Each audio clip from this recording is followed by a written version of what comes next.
And we are live. All right. Moving. You guys know I rebranded the channel? I didn't know that. Moving Hawaii. Moving Hawaii. Yeah, because I get we see local people all the time in stores. I love and it's it. it's moving to, it's moving from, moving within. And then there's an element of remember Hawaiian Moving Company? Yeah. Just elevating Imua Hawaii kind of vibe. So we dropped the 2 and it's Moving Hawaii. I love it. Moving Hawaii. Moving Hawaii. So today on this title, we put market crash. And you know why?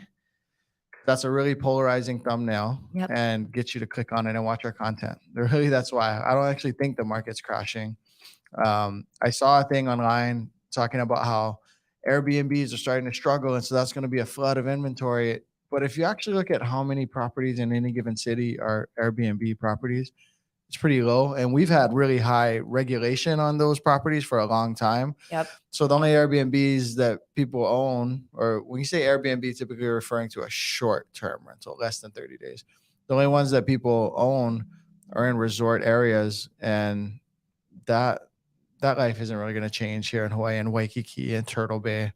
So I think that the thing I saw on Instagram was just clickbaity. I don't think there is a market crash. And we have Jodie and Aiden to talk about it with me. Aiden's made this really cool spreadsheet that shows projected appreciation, et cetera. So we're going to share a screen. If you're here live with us and you're like, hey, I'm thinking about buying a home for $800,000, what would my appreciation look like? We'll bring that up later in the segment and show you. Jodie, this is why I had just on Friday, I told you guys, hey, we need to rerun my numbers because I need to buy. Yep. So the reason why I'm bullish and I am looking to purchase in the last third of this year is in order for a market crash and prices to come down in basic economics, you need an increase of supply. Right. So if there's a scarcity of watermelons and people want watermelons, then watermelons tend to be expensive. Mm-hmm. If there's an excess of watermelons, then watermelons tend to get cheap. In 2008, it wasn't just the fact that these, mortgage bundles wrapped into subprime, I don't know, all that stuff that you know better than me, the movie The Big Short. It wasn't just that people lost their retirement accounts, but the effect was there was an excess supply of homes to be sold, right? Yeah. So hairdressers and handymen with their 4th home on a stated income loan or whatever, like people with extra homes or the home they were in, they couldn't afford all of a sudden, that had to go to the market. And whether it went to the market early and people got out and escaped the crash or only felt it a little or later, that they had to come on the market through short sales and foreclosures. Yep. So there was excess supply and not enough people to buy the home. So the prices went down rapidly. Right. Go ahead. Just to add, the big thing about a huge difference between now and pre-2008 is that we were doing not me, but the industry was doing some very, very non-traditional financing. Ninja loans, right? So stated income loans, no income loans, 0% down for anybody. What was Ninja? No income, no job.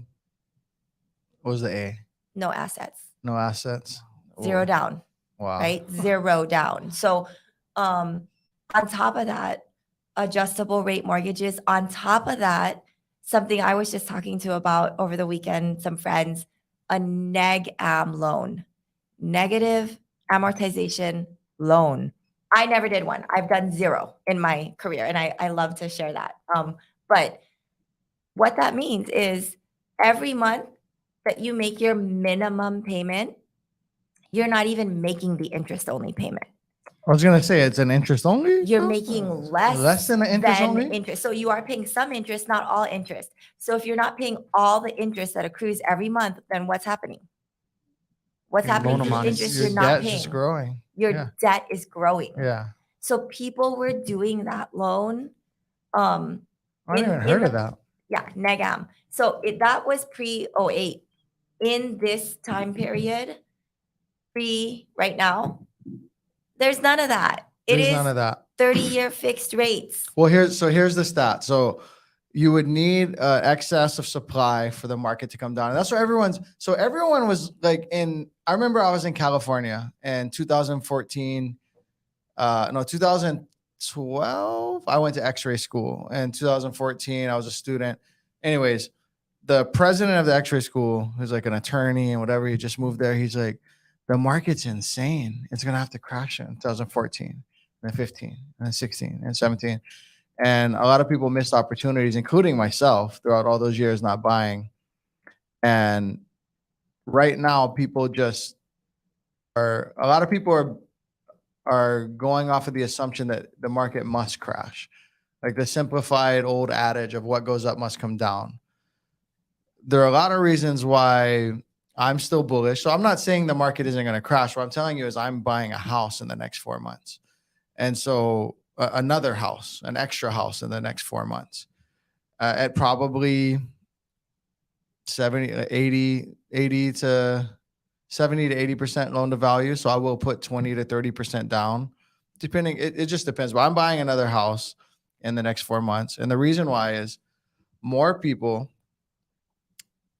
are locked into affordable interest rates than ever in history. Right. Like more people are at 2 and 3 something percent interest rates than ever. These people that did buy their homes in the last wave, they don't have a big motivation to sell because there's like me, my primary residence sitting at 2.25. Right. Wow. I don't want to lose that. Right. Even if I move out of it, I'm keeping that. A lot of people have really great equity positions for 2 reasons. In the last market, you had to be really competitive, to be really aggressive. So people were putting down $600,000 on an $800,000 home. Or we lost in Eva Beach. I remember this. Our VA buyers, Brent and Sarah Ann, we're writing VA offers. We're losing to $800,000 pure cash. Sold a home in Kaneohe, $600,000 down on 1.2, 1.3. Right. People have so much equity locked into these homes because they were aggressive in their offer structures. Now that rates are not such that they want to refi that money out or HELOC that money out. So it's locked into the home. And people who owned a home that they had bought years ago or more recently for 5, 6, 7, 800,000, if they experienced 2020 until present date, they also just saw the value of their home grow. Right. So they have a lot of equity locked in their home. So if they have a great interest rate and they have a ton of equity, their equity position is good. What reason do they have to sell? So these are 2 really strong reasons why I don't expect that we have any obvious reason why we would have a flood of inventory. But being honest and transparent, the one negative thing is consumer debt's at an all-time high. It is. So, if consumer debt's at an all-time high and people start to file bankruptcy and those dominoes, I mean, I don't know that there's a stack of dominoes there that leads to a housing market, a huge recession or huge event. But there's that. And so if you want to focus on, but consumer debt's at an all-time high. So the market must crash. So I'm not going to buy. That's your decision. We're just here to inform you.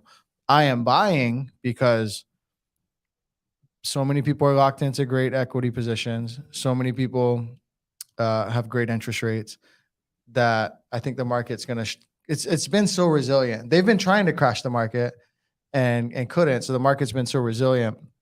And the reason why I'm bullish about it is we were at 4.4 to 4.8% interest rates or something, 4.5 to 4.75 for like years and years, right? Locked into that range of interest rates. COVID happens and we go down to what initially was like a big drop into the 3s or something. Mm-hmm. And the market goes insane. Right. And that's just like a 1%, right. 1.5%. Yeah. Market went insane.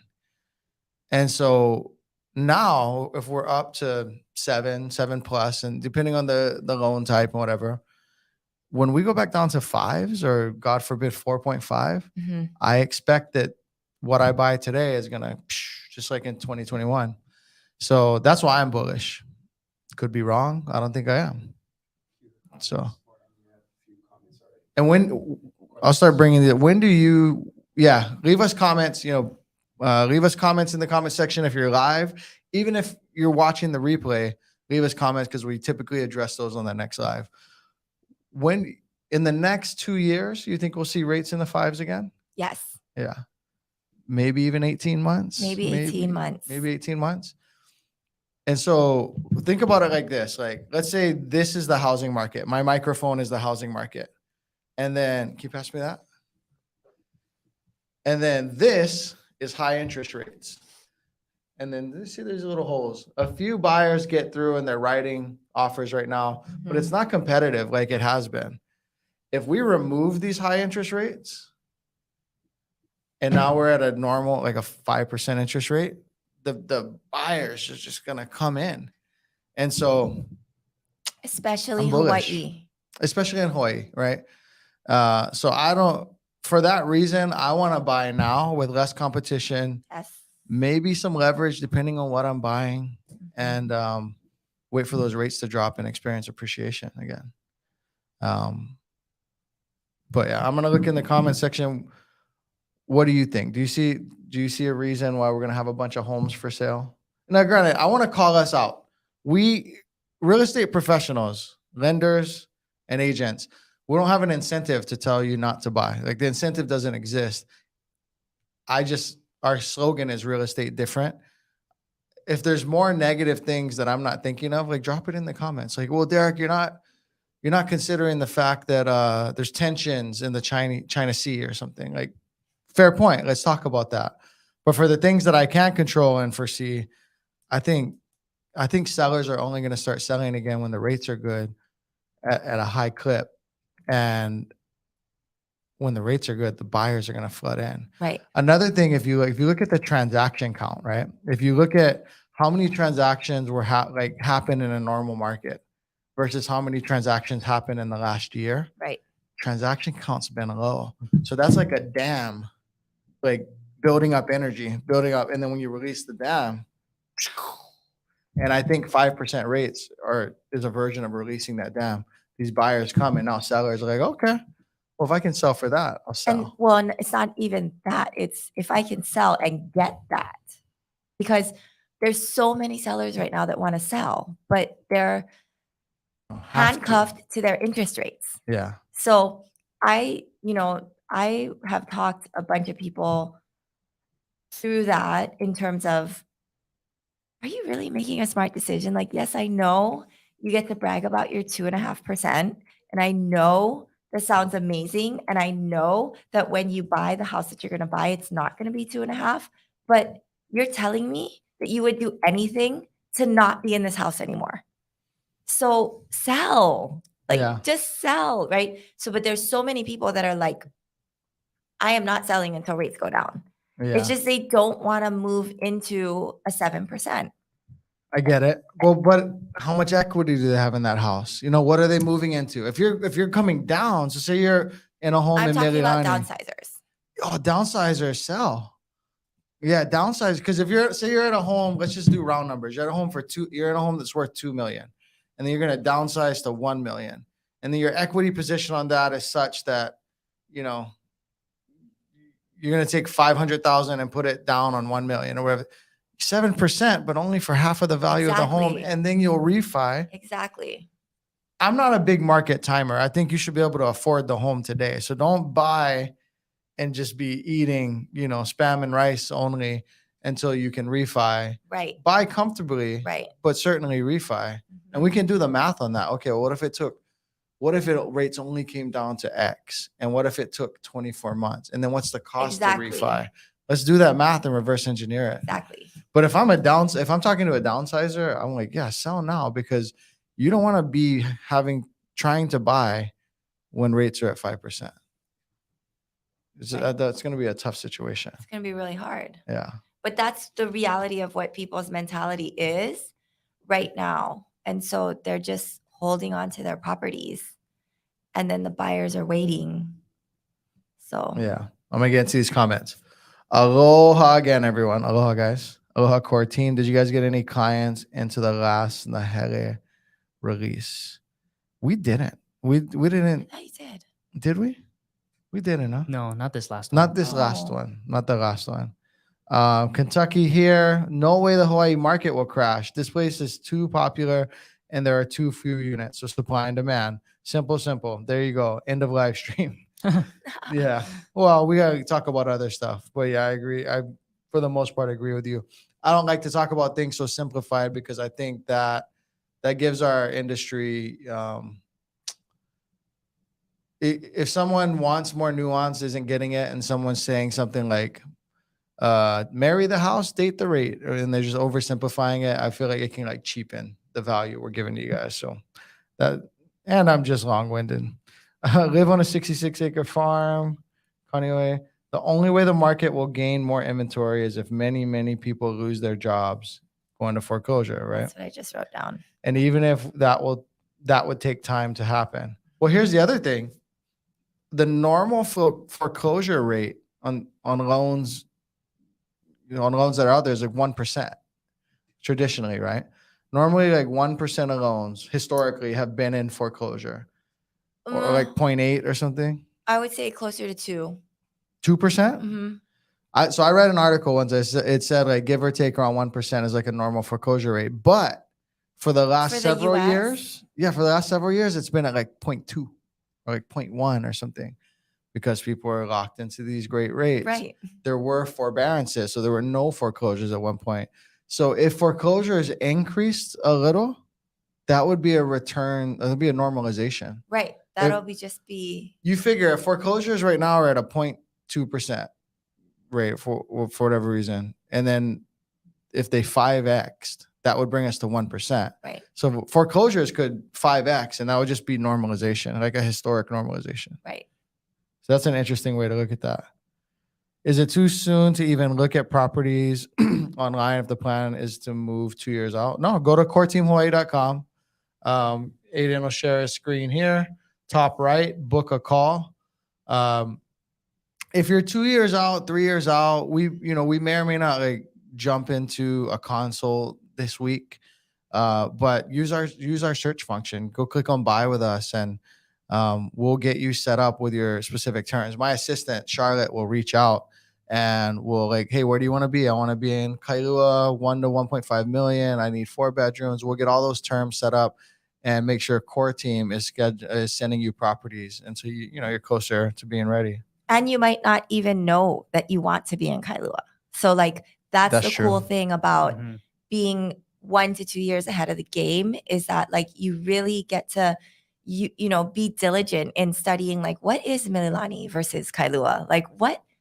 Why can I get that single family home in Waianae for $700,000? So you get to really study the island, study the market.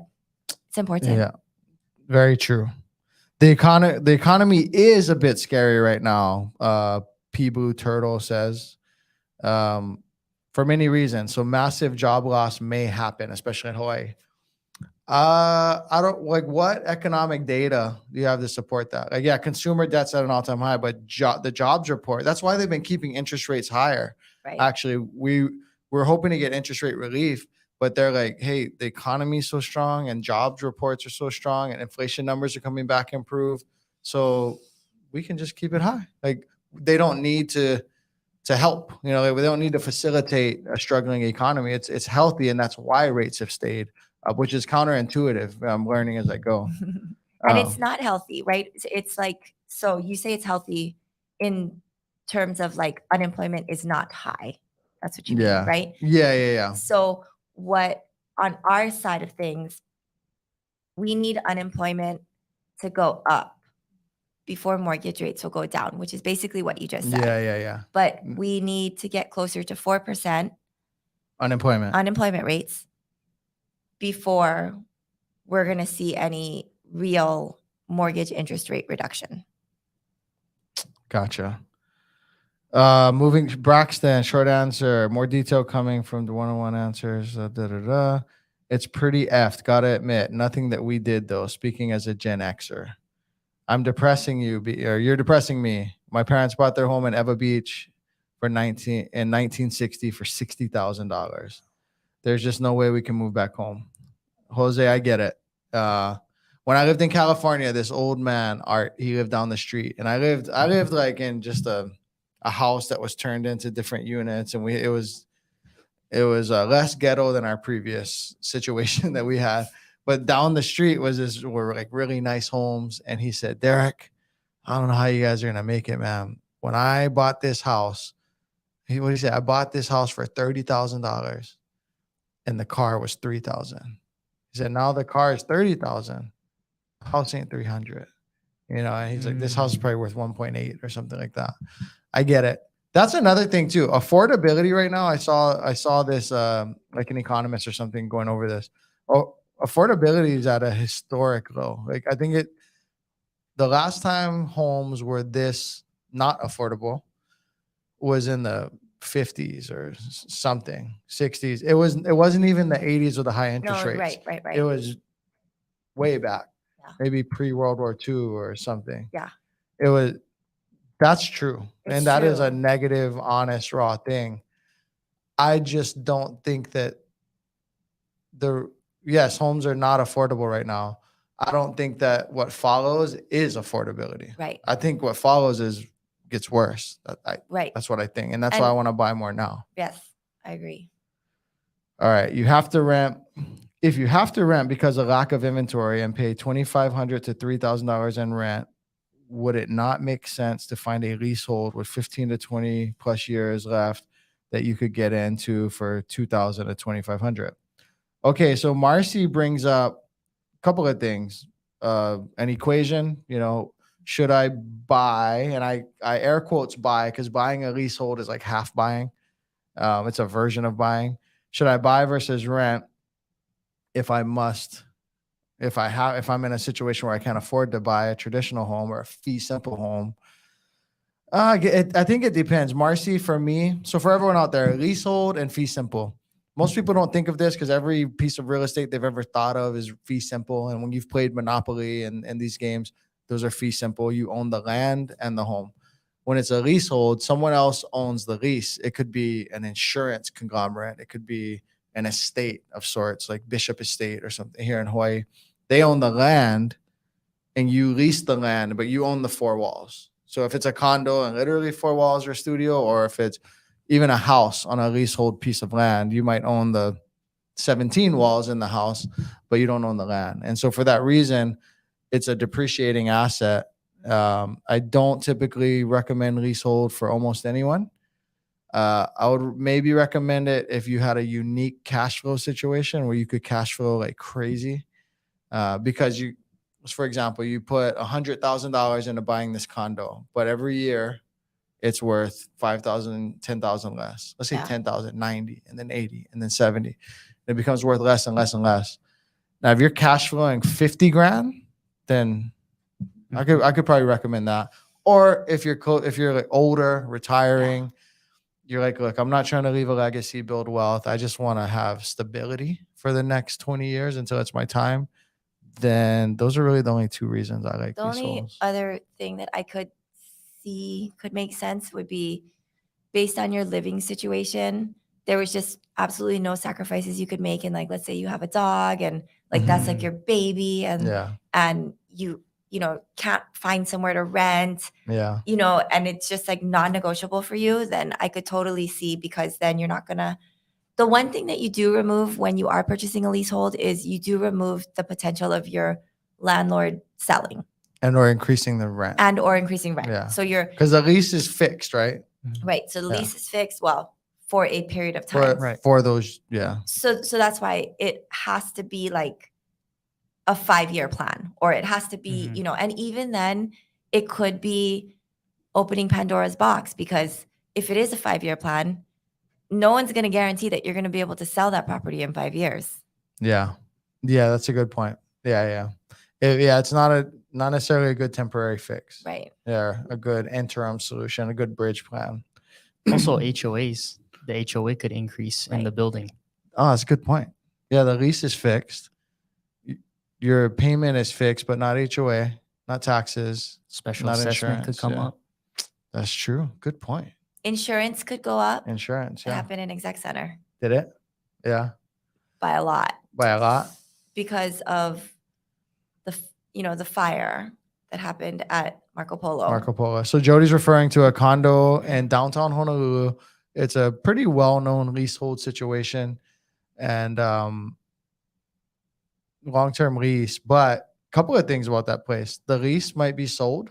Mhm. So right now it's fee available, which means if you own it as a leasehold, you can purchase your rights to the land. So say this table is cut into 100 pieces. You could purchase your 1/100th common interest in the land, but they could close the door on that too. They say we're not selling.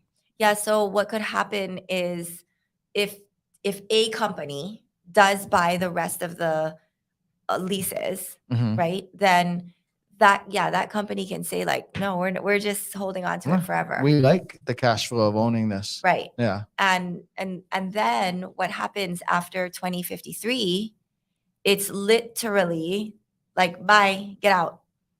And now they own the unit and the land. Do they own the unit at the end of the Mhm. lease term? Yeah. Oh, wow. I mean, we don't. We Yeah. don't. We can't. We could. I guess I could sell it, but no one would buy it. Mm. So, yeah, they get it back. Oh. Just like if it was a single family home. If you could pick up the house, put it on trailer, and pull it away, that is your house. Yeah. But no one can actually pick up the house Typically. and pull it away. In Hawaii, there are rare situations like old plantation style homes. They sometimes move those, like Oh yeah, cut them in half and move them down the highway to another piece of Right. land, but extremely rare. right. Yeah. But so with the fire insurance, like quadrupled Hmm. because there's all this code, right? That's Nearby. Yeah. not being met. And so in older condos, it's always going to be an important thing to pay attention to is the insurance. Debbie calls us out. Debbie Cecil said, not only are individuals in debt, but our government has put us into debt that cannot be repaid. And with the dollar about to crash, how do you figure the economy will still function? Well, Debbie, when I think about the strength of the dollar is a good point. When I think about that, if I continue to rent and then take my excess money, if I have any, and bury it in a coffee can or a FDIC insured savings account or whatever, and the strength of the dollar is say cut in half overnight, I have different issues than just the house I own. You know, the dollar being weak because of quantitative easing and the things that I think you're referring to is a related conversation, but I don't want to not own real estate in a hyperinflation time. Like I still want to own the real estate because when there's hyperinflation and the dollar is weakening, so now we're like Venezuela or the Philippines where $500,000 a year salary is like an average salary because the dollar has been weakened so much. You need have that again. Well, you need buckets to catch, and so inflation is like there's money circulating and then it falls, and then in inflationary times, how do you catch the inflation? So right now the dollar has weakened and now homes are worth more, Right. right? Right. The house is the bucket to Right. catch the dollars, or business assets, or certain agreements, like which are non-tangible business assets. Like you need buckets to catch weakening dollars. And if Right. dollars are going to weaken, I want to have things to catch them. So I think I still want to own real estate if the dollar is going to weaken. In fact, then maybe I want to own it more. Yep. TJ, we all think the price of homes are expensive in the moment, but looking back 10 years, they were a lot cheaper. Yeah. Well, I think the point to that is in 10 years from now, you wish I am extremely confident and bullish that in 10 years from now, you will not regret buying today. Now, could there Yes. be some sort of recession in between? If you bought in 2002, could you have experienced 2008? Yeah, but in 2016, you were happy you still had the home. Right. So I can't say that in the next 10 years there won't be some economic event or we won't have a major conflict in the Pacific with China or something. But long term, I'd rather own real estate than what are the options? Keep your money in a bank where it's losing value every day. Spend it on Snicker bars and trips to Vegas or whatever other wasteful thing, or own real estate. Stocks. Well, here's the thing, but people go, what about my 401k, my TSP, my 403b? This is a whole conversation. I want to go on this wormhole. I don't like how the government got involved in retirement planning. And so the money I have locked into my 401k, it's actually a 403b. I don't control it. I don't control it until I'm like 60 something. And then I lose control of it again at 70 something. So like a 10-year period in my whole life where I fully control that money. What I mean is, if I take out against it right now, I take a loan or I withdraw the money, I get taxed heavily. At what? When do you not get taxed on your withdrawals right now for a 401k? 61. 61 and a half. So at 61 and a half, I can touch that money and I have full control. But at 71 and a half or 72 or something, if I'm not drawing the minimum amount from it, they still tax me. Right.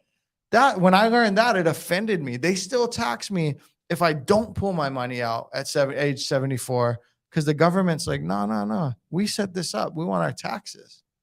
So unless it's a Roth, if it's a traditional, they tax you for not touching it. I'm offended by that. I'd rather control the asset and control the wealth building. Derek, please be extremely careful and vet your tenants. If they cannot pay you, you can lose your home. If you spread yourself thin, you can't afford to pay all mortgages. Sure. Yeah, there's leverage. I get it. Thank you for your concern. One thing I missed, and I live in Hawaii, do we have any questions? What is our take on those buyers who are buying? What is your take on those buyers who are buying now in the hope that interest rate will drop lower next year? I don't think they will come down fast enough. Syed, thank you for the question. That was the whole first part of the segment. I think that if buyers can afford the situation they're getting into now, they should buy now. I am one of those buyers. I am buying another home in the last third of this year because when rates come down, I don't want to be competing and buying a home at that time. And they will. I don't see America stabilizing at 7.5%, 8% for the next 5 years. Rates will come down, and I'd rather have bought now. So that's my thought. But if someone's getting into a situation where they're scratching by, they're barely scraping by to get into the home now, that's a risky proposition no matter what market we're in. Naked director? Oh, are there any foreseeable floods of inventory by excess of Airbnb units? Oh, we talked about this at the beginning too, naked director. I saw an Instagram thing saying, oh, the Airbnb flood is going to cause the crash. Maybe you saw the same thing and that's why you're commenting.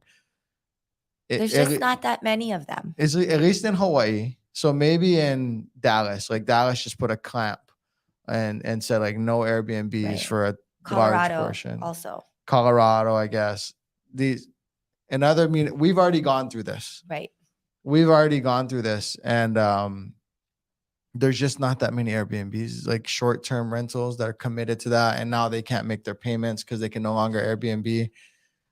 There's just not that many. There's so few. Yeah. There's so few. So Yeah. it will absolutely not happen. It's negligible. Where even if they didn't get rented out short term, they would rent them out long term because we have a rental shortage.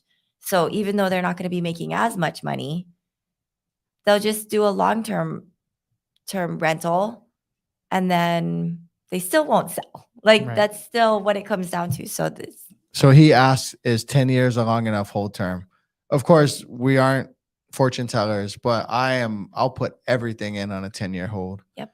I'll put everything in on a 10-year hold and I'll leverage my dad's, I'm super bullish on Hawaii over 10 years. And so are the statistics. So P Blue Turtle disagrees about a lot of things and seems to have a negative outlook on things, which I am more, I lead with more pessimism and skepticism than most. And you need one partner in a business to kind of have that. That's me. So I'm not mad at you for it. But on this, I don't agree. So he says the economic data is everywhere, Derek. The job numbers are all lagging indicators. The fact that the US dollar is factually declining as the reserve currency is definitely one of those indicators. So he thinks, People Turtle, or he or she thinks that the economy is going to crash and the market's going to crash. I guess what's your alternative? If like, because the point we're talking about is not whether the economy is going to crash or the strength of the dollar. We only talk about those things as it relates to someone's decision whether to buy or buy a home in the last third of this year, whether waiting another year or two. I mean, we've seen how that's played out since Right. 2009, Yeah. you know, so for 14 years, like, oh, wait, it'll crash, it'll crash, it'll crash, it'll crash. I know. The- I guess also it's like, what are you saying? Like, what's the alternative? Move to another country? Like, is that Well, it's the, like it's basically rent versus buy. So are you saying you'd rather be a renter, save your money, and do what with it? and then, yeah. And in that case, you're not creating anything. So not building wealth. it's not an investment strategy. If the strategy is the US is gonna go to crap, I'm out of here. Yeah. Right? To me, that's what it sounds like. A little bit more than, which people are doing. Yeah. People are doing that. I mean, that's a real thing. Yeah. So, but it's, that's not, there's no other investment strategy. I understand if people want to rent, save. Now, if you can move in with your parents, Right. Yes. and save all that money Yeah. and try and outsave the economy and inflation that way, then maybe that's a different thing. Or if like three families are going to get together, Yes. share a home, and then eventually one's going to move out. Like these are strategies that immigrants have used in America forever and tend to, especially the first generation or two, tend to do well. Yeah.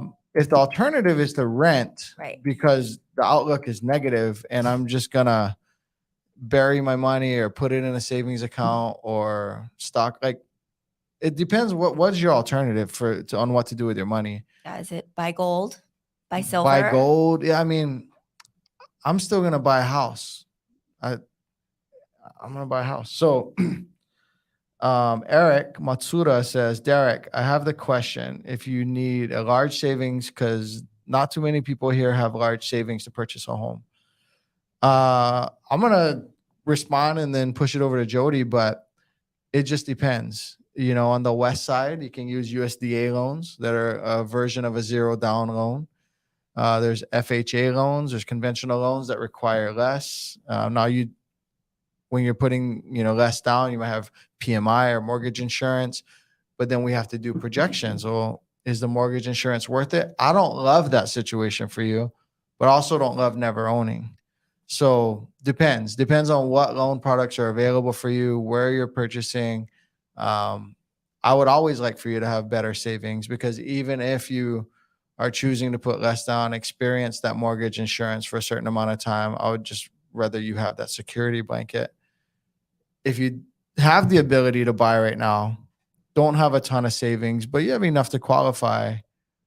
Because I did this forever. I didn't buy my first home till I was 36. And it's like your biggest regret. And One of them. It's my biggest financial regret, 100%. And I had the VA loan. So I had the zero down VA loan without the mortgage insurance, and I didn't buy because I had the attitude that Turtle has. And like, I just had this, no, I'm going to leave California, so I can't buy. I don't know about buying in Hawaii. I was scared even as an agent. I was an agent doing well, and I was scared to buy. And then on my investment property, I was scared to buy. That thing went up $100,000 in the last year. I was afraid to buy it. I'm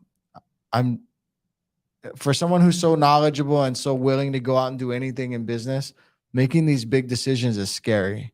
And I think if we help people get more through the fear, we'll build more millionaires. And so, yeah. So what kind of loan products are out there for someone who doesn't have a lot of savings? I mean, conventional has a 3% down and a 5% down. USDA 0 down. There's a lot of options for low down payments. It really comes down to what you can afford and what you can qualify for in comparison to what you want to live in. And so that's where the house hacking comes in, because my advice, I just had a conversation with a couple and they're like, well, we want to wait. And actually they're repeat clients. So they're looking to buy their second home. He bought with me as a single guy. He's now married, bringing in the wife for now a dual income, Okay. and they want to buy their second home to occupy.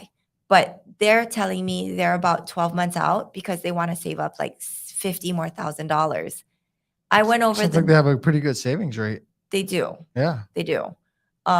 He's sitting on a 2%, 2.5%. Hmm. So I went over the numbers with them on if they buy now versus if they wait, right? And they really want to be in that 1 mil, 1.2 price point. Okay. And I did the numbers with them and I said, like, I just know that if you wait a year, it's going to be more expensive in a year. And they're like, huh, right? So now they're looking to see what's on the market. And yes, they're going to have private mortgage insurance. And that was his issue the first time around. And we had to talk him through that the first time around because he's very, very risk averse. And he wanted to have the 20% down. But look, I said to him, imagine if you didn't listen to us last time around. Mm-hmm. You'd only be buying now. Yeah. And he bought for how much? He bought in like the 380 range. Wow. Right? So he's like he's on cloud 9. Yeah. Right? Sitting on this 2.5% interest rate. But like me, he's scared to do it a second time. He is Like scared to I do was, it a I second was time. afraid to buy my second property. Right. I was. Yeah. And then But- I even bought another one, a fourplex in Puerto Rico, and I did well on that. We since sold it. And every time I've done it, it works out good. And when I came back to Hawaii, I was like, I was in the Coast Guard. I'd have beers with little friends. Like I was in the Coast Guard, got a degree, couple degrees, worked at Stanford. I was making like almost $70 an hour. And then like my one friend and a few other friends, like, oh, that's cool. Yeah. My uncle got me into construction and bought a house, right? Sure. Like at like 24 years old. And we paid that one off. And then I bought another one and then we buying our third. And so I'm doing the math and I'm like, oh, you guys are worth like 1.5 million. You didn't get a degree. You didn't do all these things, but you bought real estate and waited. When I look at my dad's almost 80. Uncle Stan owns like 5 houses. I don't know people who have bought real estate, waited and done more of it and waited who regret it.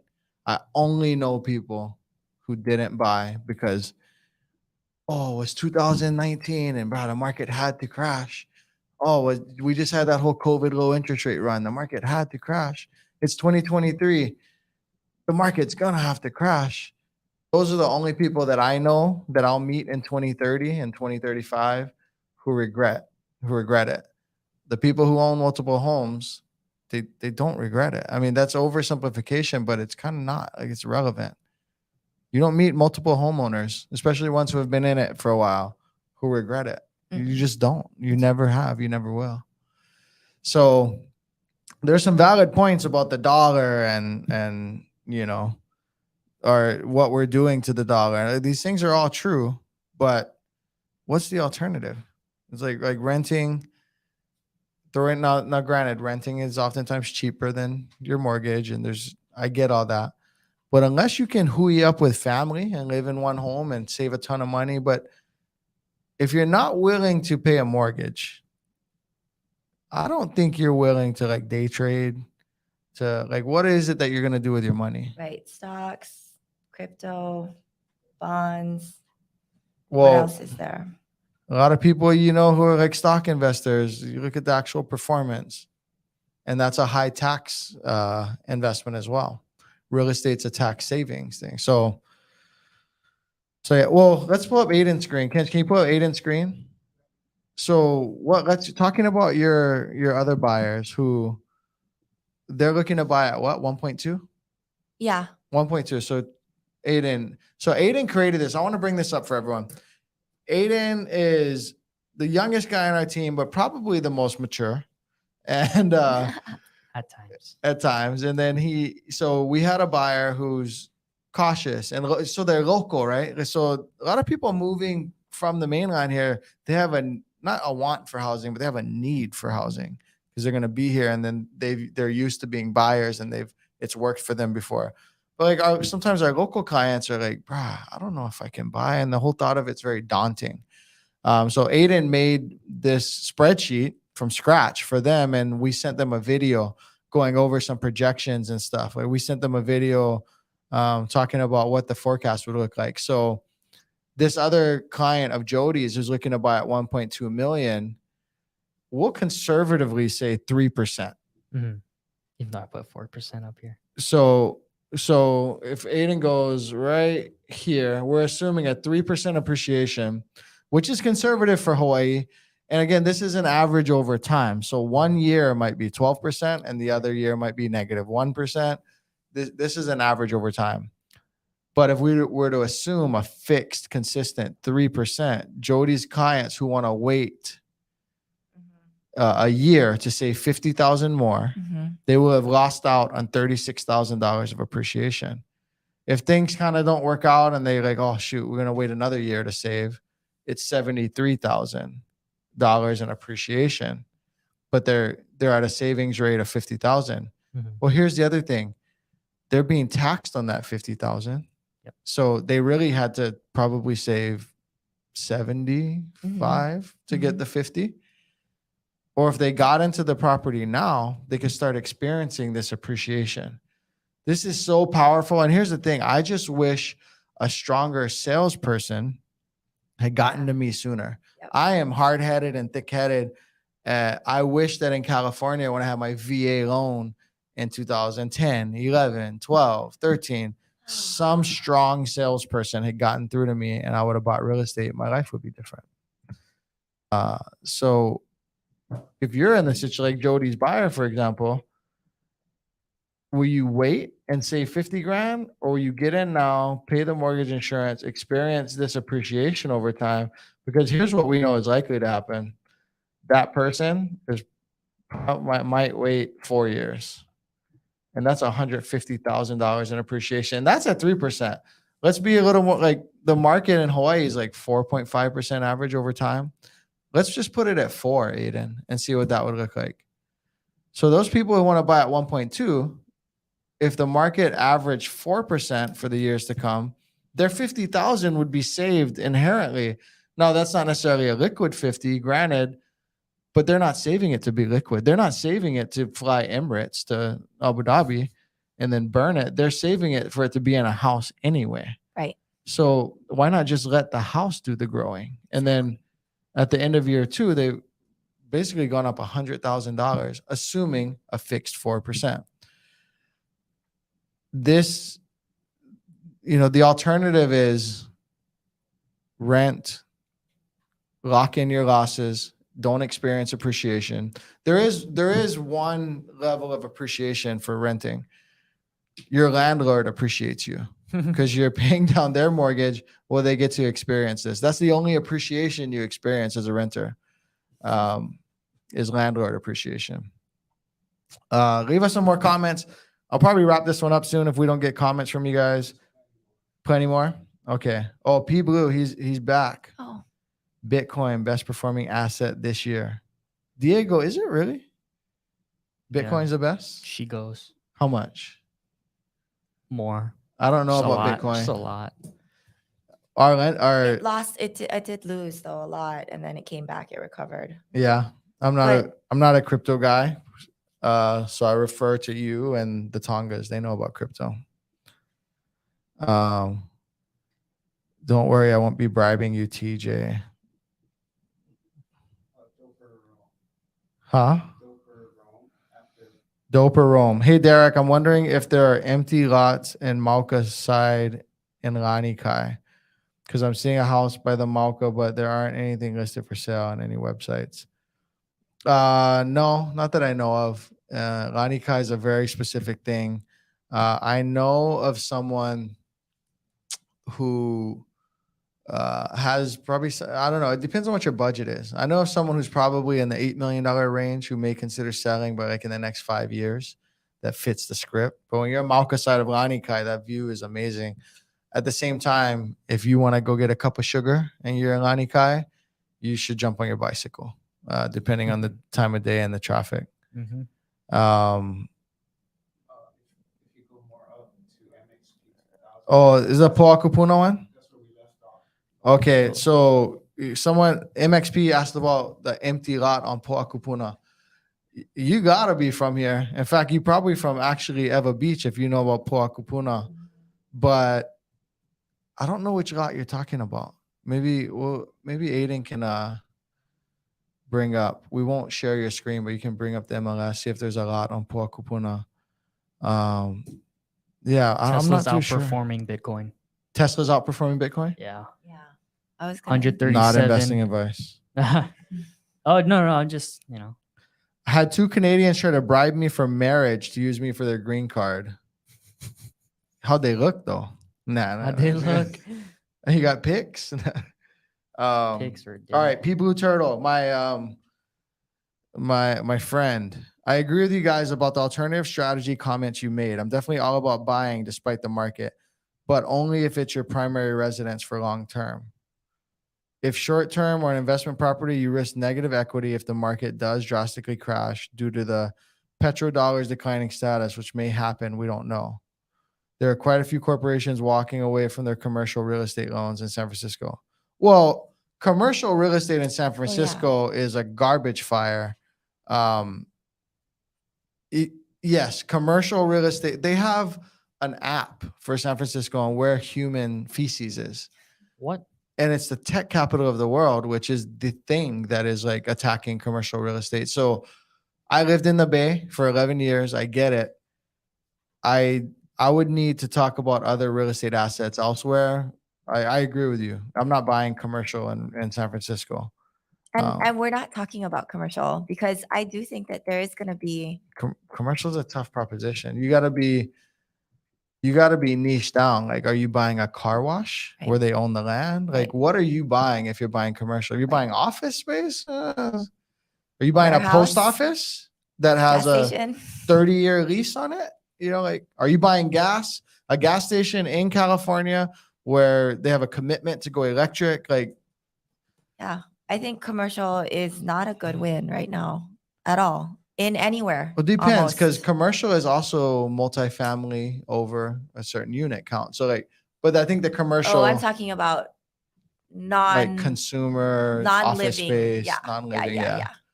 I agree. I'm not bullish on commercial, but let's say I have extra money and I need to invest it somewhere for this P Blue Turtle. Well, I mean, where would you recommend I invest it? Like Tesla? Here's the thing. If I put $100,000 into Tesla stock and it goes up 10%, I'm at $110,000.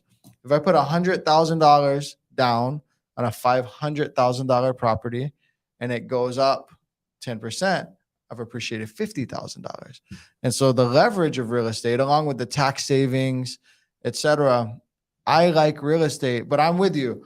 I may prefer to go with a higher down payment, so loan to value less, and be locked into a more survivable situation. I agree with that. If I'm buying a second and a third and a fourth property, so we're probably not too far off, which tends to happen in a lot of debates. All right, it's generally a wise approach to invest in real estate for the long term and not try to time the market. That is true, Ed DeBert. Bumangag. That's true. It's not timing the market. It is time in the market. Oh, I like that. I think It's a play on words. I had to I've hit you never with that heard before. it. I've hit you with that before, right? I don't think so. No? I love that. That's so good. Hypothetically, if someone found themselves in a negative equity situation, what should they do? This may never happen in Hawaii, but in other markets. Yeah. So if you find yourself in a negative equity situation, kind of like stocks, it does not matter if your renter is still paying or if you live in the primary residence. It's irrelevant to you. Right. You stay in the home. Now, maybe Put your blinders on, study the market, because if it is some city that we don't know about that is actually about to die, there are. Let's focus on Hawaii. Do you know anyone who? Two questions. Do you know anyone who sold off or short sold or whatever in the last financial crisis? Which, by the way, greatest financial crisis since the Great Depression. So it's not that those happen every 10 years cyclically, like twice in a century. Do you know anyone who sold and regretted it? And do you know anyone who held through it all and regrets having it today? I know the second one's rhetorical. Right. Answer to the second one is no. Everyone who kept their homes through that, even if Mhm. they saw a negative equity position by 2014, they were all happy. Yeah, they called and they were 2020, they so were happy. ecstatic. So happy they never sold. What I know about people people who that- sold? I know people that sold, were so happy, recovered, and then bought again. Yeah. But you probably know some people who sold. My parents sold and regretted it. Oh yeah, I mean everyone regrets it now, But no one regrets holding. no one regrets holding. So if you find yourself in the negative equity position, to answer your question, just stay in it. Put the blinders on. But that's the same for any investment. If you're gonna do mergers and acquisitions and you put $1 million into something and then the company goes down for a bit, the only answer is stay in it. You buy a house, if you buy a stock, you buy an ETF, or you're gonna let your money sit there and experience, inflation. You just stay in it. But there is going to be an answer when you do want to stop the bleeding. If you're bleeding, yeah. So you're in a negative equity position. It's not your primary residence, or it is, or for whatever reason, either you can't make the payments or the person living in it can't make the payments. I take on roommates at that point. Yeah, I I mean, stay in it by taking on roommates. Yeah. Or I live in the garage. I mean, it depends, right? I get creative, find ways to, again, stay in it. And then if you should have to short sell, so VA loan purchaser, perfect example. What risk do they have? They put $0 down to get in the home. They find themselves in a negative equity position. They work up a short sale, avoid foreclosure, work up a short sale. They could repair their credit and try again in 2 years, Mhm. right? So, but on the upside, if none of that happens, they become a millionaire over time. Right? Yeah. So I just think the juice is worth the squeeze. Do you think the Oahu property is more likely to appreciate more or same as San Diego homes in the $700,000 to $1 million range?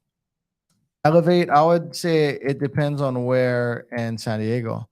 Are you in like East Lake where they're building, still expanding and building? Are you out in Pomona or was it Poway? Ranchos Penasquitos, like, are you on the coast where that's always going to be valuable?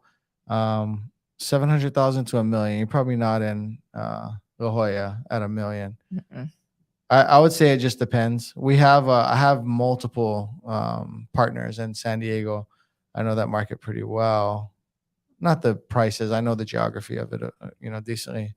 The reason I would say Hawaii is going to win is just based on our size, our number of units. We have a smaller market, a finite number of units. Although our politics aren't the best, I think California is worse. And your property tax situation is certainly worse. So I like Hawaii better than California for those reasons. Yep. And I don't think the appreciation, let's assume the appreciation is similar. If your property taxes go up a lot more than ours do, ours could go up actually a lot and still not be nearly as bad as California. So there's just so many reasons why I like Hawaii better. Yep. Yeah. Robin Nishida Nakao. HOA or non-HOA properties. This will be an additional expense to talk on top of PMI. Robin, thank you. Actually, I was thinking of that earlier and I didn't bring it up. In the negative equity situation or a time of excess inventory and financial and housing crisis, I like properties with a HOA the least. Because the way it works is if you have 100 units, let's just say, and 30% of them foreclose, and let's say the HOA fees accumulated to $100,000 every month or whatever, they need that 30,000, like that 30% of HOA fee, like the pool and the clubhouse and the landscaping, all that stuff still got to get done. The deferred maintenance of steel beams in a building over time or whatever, all that has to get done. So when foreclosures happen or short sales happen and people start defaulting, that's like an extra domino that's gonna go, because people got to catch the slack for those maintenance fees. So I like those the least in that kind of market. That being said, some people just want condos. Like my wife and I celebrated our anniversary, ate in this nice condo area ward in downtown or in town, and I was like, I really want something in here, and I'll just deal with the maintenance fee. So it just depends. I think for the most part, maintenance fee people are maintenance fee people because they enjoy it. Yep. It's a lifestyle It's decision. a lifestyle. Now in the single family realm, and it's a lifestyle and it's a affordability. Right. yeah. So condo people are condo people because they lifestyle, and single family is single family. Usually that means a lot of times that means HOA or no HOA. But in Hawaii, there's just like if you come to us and you're like, this is my budget, there's a maintenance fee. Yeah. At a certain level. If you're at 400,000, there's nothing on this island you're gonna buy where there's not a maintenance fee involved. Yep. So all right, let's see if we can move towards wrapping it up. But we love your guys' questions. 83 people. That's awesome. Had to pay for parking in Oahu, no reimbursement. Work of, yeah. Thank you for answering. Last question. Do you or your team know a trustworthy home builder on Oahu? I know the thing about that is depends when your timing is, because contractors, they might be good in January and don't answer the phone in October.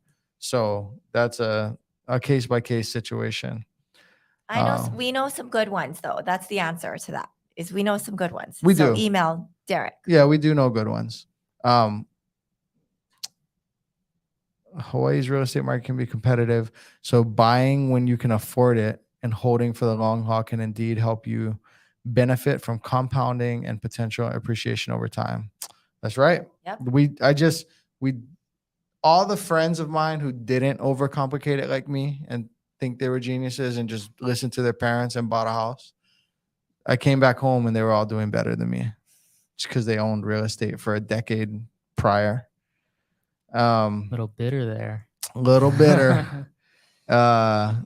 Biggest factor is fear. Have to do research. Is it in a flood zone, hurricanes, etc.? Yeah, I mean, we're very transparent when something's in an AE, so Alpha Echo or Alpha Echo Tech F, AEF, or VE, Victor Echo. Like those are bad flood zones. Bad. You can't always achieve oceanfront property without having them, so they're a necessary evil. But it may be that that's not within your you may not want that because the flood insurance, but also just the maintenance. It's just more expensive to own and maintain one of those homes in those flood zones a lot of the time. Also, sometimes the home is more Malka. It's kind of more towards away from the ocean, but it's in that flood zone because of a nearby stream or river that overflows every so often. Our politics are not the best, but we're not defunding HPD, and that's good. You're right. With that said, don't get me started with Lahaina. I'm going to avoid Lahaina for this one, but yeah, we're not defunding the police here. We're not so, woke to equal broke in Hawaii. It's, he's referring to the San Diego versus Oahu thing. And, yeah. Does Hawaii have an equivalent to California's Proposition 13? Our property taxes can only go up 2% a year and are based on purchase price. We don't go to purchase price basis. We don't use purchase price as our basis. Yeah, tax assessed value. That's the biggest difference between California and Hawaii. So on the good thing about California is purchase price basis, and I don't know what the prop is, but the one where if they're your direct family member, like parents can sell to their kids and grandfather and anything like that, I'd rather spend $1 million here than in California every day of the week. Unless I'm in the mountains, Tahoe, Big Bear, Arnold, some place where I can cash flow heavily on Airbnb. Aside from those areas, Hawaii all day, every day. No matter your view on the economy, invest in gold and property. You called it. P Blue Turtle's a gold person. Oh yeah, I figured it's got to Yeah. be gold or silver. Own something real that definitely appreciates some value. I don't know people who have bought gold over the last 10, 20, 30 years and then profess like, see, good thing I was all in on gold. Maybe in certain pivotal times, like Ray Dalio, one of the greatest investors ever lived, probably had a stronger precious metal position in 2008 than most people. Like other than stuff like that, which I'm not a skilled market timer, I don't know anyone who's like came up on gold, but I know a ton of people have come up on real estate. Yep. HOA directors can be shady. True. Can happen. Best advice, don't go leasehold. Seek fee simple homes. That's right. Here you, TJ. All right, guys. If you have questions for these lives, you have stuff that you want to ask us directly, drop them in these comments. Even on the replay, we will answer them on the next live. If you want to talk about your financial situations, couple of things. If Ken can go to Aiden's screen again, Aiden might himself do a proposal for you and like show you like these are not guarantees, but if you want to buy at 500,000, this is what it could look like. Send you a little video of that for serious buyers. And if you can go back to us, and then if you contact us, we'll connect you with Jodie and you can talk about your finances there. Little kind of what's the word I'm looking for? People got it wrong. You can pull your credit. So let's say I'm not buying for 2 years, but I just want to do kind of some planning, like pull my credit now. That's the other thing. It's like, what else? Like, no, I don't want to buy a house. Don't touch my credit. Like that mentality hurt me for 15 years. Yeah. Now I'm like, pull my credit, Joe. Like make sure you, in fact, let's schedule it. Pull it every quarter. I don't necessarily recommend that, but I'm saying like, just pull it. Like, tell me how I'm doing. Help me plan. Give me a more clear vision on my money and my purchasing power. I want to know it a couple times a year. So we'll introduce you to lender. We'll get you plugged into our team. Talk about real estate. Talk about building your wealth. Talk about I want to see more local people owning real estate here. And I think shifting this mindset towards wealth building through real estate is the beginning of it. After that, we could, if you want to learn about buying third properties and whole life policies that you can leverage against and all that stuff, we have those conversations. But first, you got to buy a house. Yep. Don't buy green bottles. Buy a house so you can grow green Benjamins. There you go. All right. Amen. Okay, guys.